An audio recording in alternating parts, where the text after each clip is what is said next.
Did you know that something as solid, shiny and mesmerizing as a crystal is born from the tiniest particles floating in a liquid?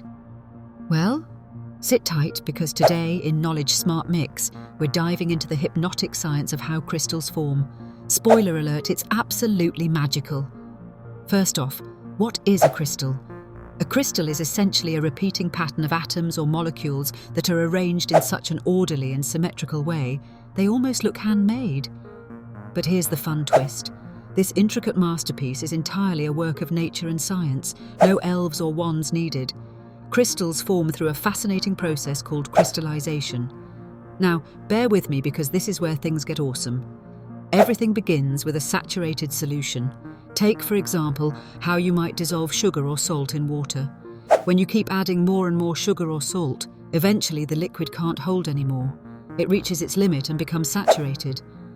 At the atomic level, the molecules get so squished together in this solution that they're practically desperate to go somewhere else. That somewhere else? You guessed it, the beginnings of a crystal. Under just the right conditions, like a change in temperature, evaporation, or even just time to cool off, molecules start grouping up. Think of them as tiny Lego pieces snapping together in the most orderly pattern imaginable. This is the nucleus of your crystal, and from this tiny cluster of order, bigger and more stunning shapes develop as layers of molecules keep coming together. What's even cooler is that crystals come in different shapes, sizes and colours based entirely on the specific kind of molecules forming them. Quartz? Hexagonal. Table salt? It's cubed. Even diamonds are just carbon atoms stacked in the most unimaginably resilient pattern possible. Here's a fun fact. Snowflakes are essentially crystals too, made of frozen water molecules. Their famous six-pointed symmetry is a jaw-dropping example of nature's precision. Remember the geodes you might have cracked open as a kid, only to discover glittering chunks of amethyst or quartz inside?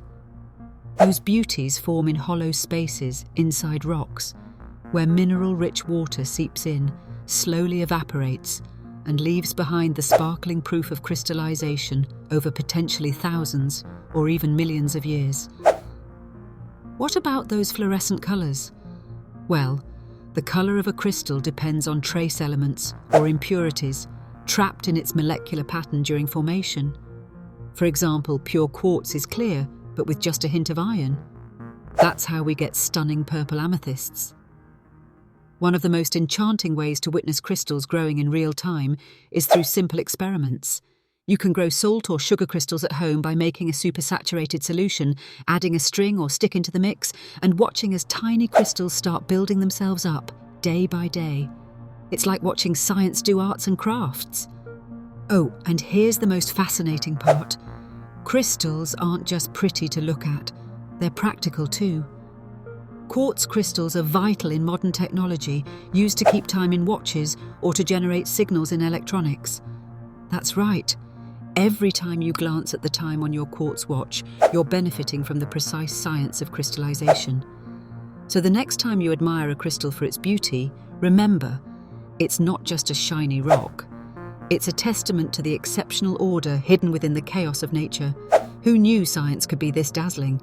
Don't forget to subscribe to Knowledge Smart Mix for more mind-blowing stories of science in action.